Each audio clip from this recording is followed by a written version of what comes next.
Red Dead Redemption 1 is finally on a Nintendo console.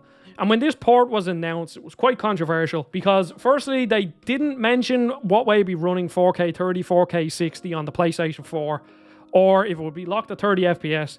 And lo and behold, it's locked at 30 FPS. Now, on the PS4, that's a massive issue because this game 100% can run at 4K 60 on a PlayStation 5 or a PlayStation 4. Where this port kind of makes sense, and for the price kind of makes sense, is on the Nintendo Switch.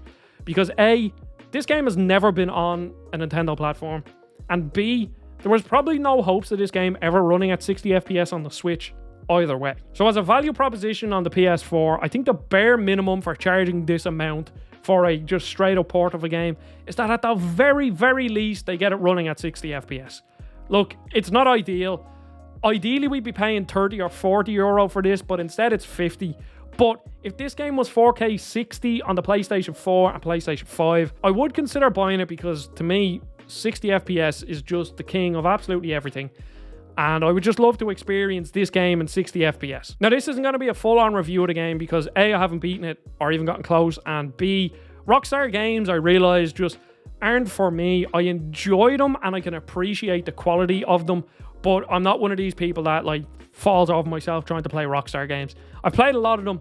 They're good. They're very high quality, but they're just not for me. So I won't be giving like a proper review. This is more just talking about the value proposition. So without 60 FPS, I don't really think this game makes much sense on the PS4. And I can understand why people are getting annoyed at it because on the Xbox, it runs at 4K 30 FPS through backwards compatibility. And for years, that has been costing 30 euro.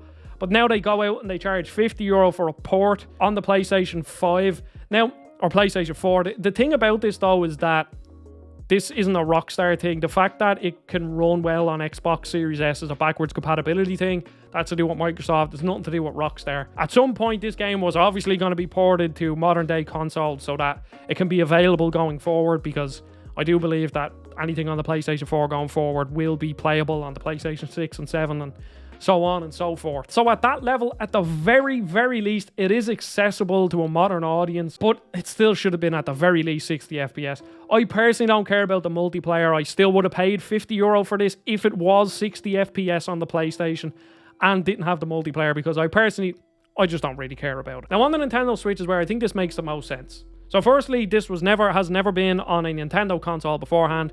So finally, it's playable on a Nintendo console.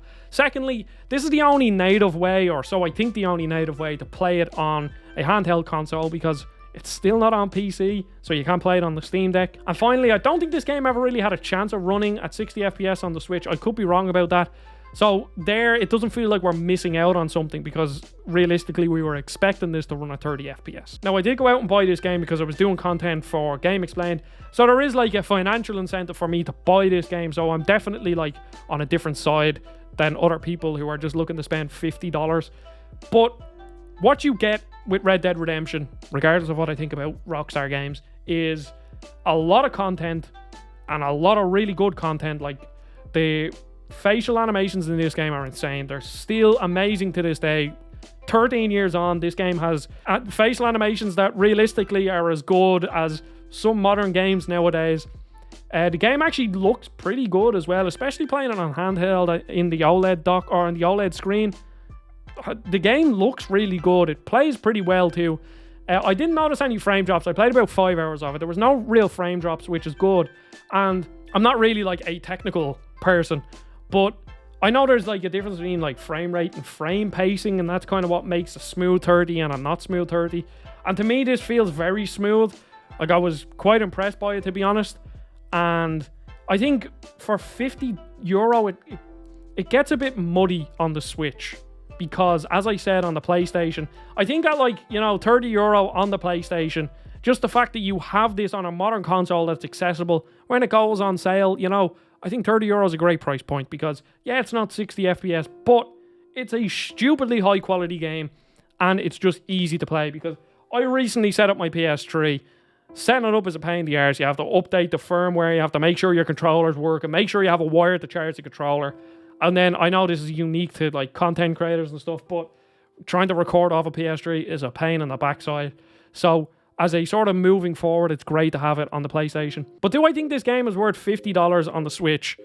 And I know I've been dancing around it, but I do think it is. Like, I genuinely think this game is worth $50 on the Switch. I know not many people will agree with that, but as I said, it's never been on a Nintendo console. The Switch has like a unique factor of people rebuying games they've already played because they want to play them in handheld.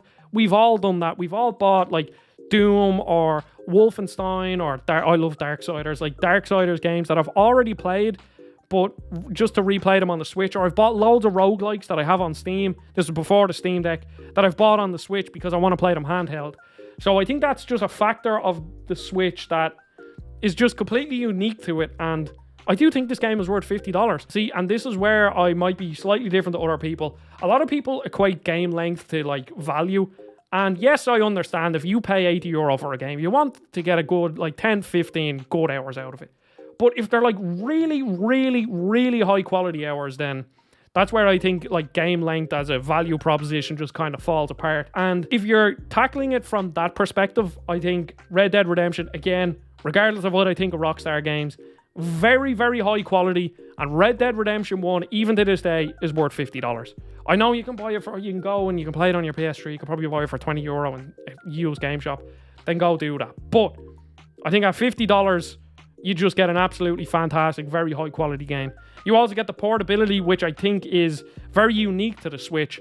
And then also you have to factor in that this, if you have been a Nintendo gamer your whole life, you never owned a PlayStation, you never owned an Xbox, you've never played Red Dead Redemption 1. Do I think you should go out and buy Red Dead Redemption 1 on the Switch and pay $50 for it if you've already played it? Probably not, but if you're like an absolute Red Dead nut, then you probably already bought it. Worst comes to worst, you just wait for it to drop to $30. I think ideally, in an ideal world, this game is a $40 game. But stretching to $50 for me, I think it's worth it. I'm having a lot of fun. Even though, as I said, Rockstar games aren't really for me, I will play more of it. So I have a feeling I'm going to be an outlier on this, but I'd love to know what you think about the Red Dead Redemption 1 port on PlayStation 4 and Switch. I think it is different on either console because it is available on PlayStation consoles beforehand. So odds are, if you've been a PlayStation gamer, you have probably played Red Dead Redemption 1 on your PS3 like I have and many others have. Whereas on the Switch, it is slightly different. You have the portability as well, and also the fact that you're not expecting it to run at 60 FPS. Definitely is different. Regardless of where you buy this game, it's going to be a really high quality experience. But I'd love to know what you think, because I think this is these sort of conversations of value propositions are completely, obviously everything is subjective, but I think these are very extremely subjective because loads of people have put different weight in the money they have and where the money goes. So yeah, I would love to know what you think. Don't forget to subscribe, like the video, follow me on Twitter, join the Discord.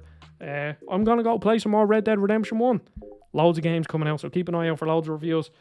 Thank you for watching. I'll see you all on the next video.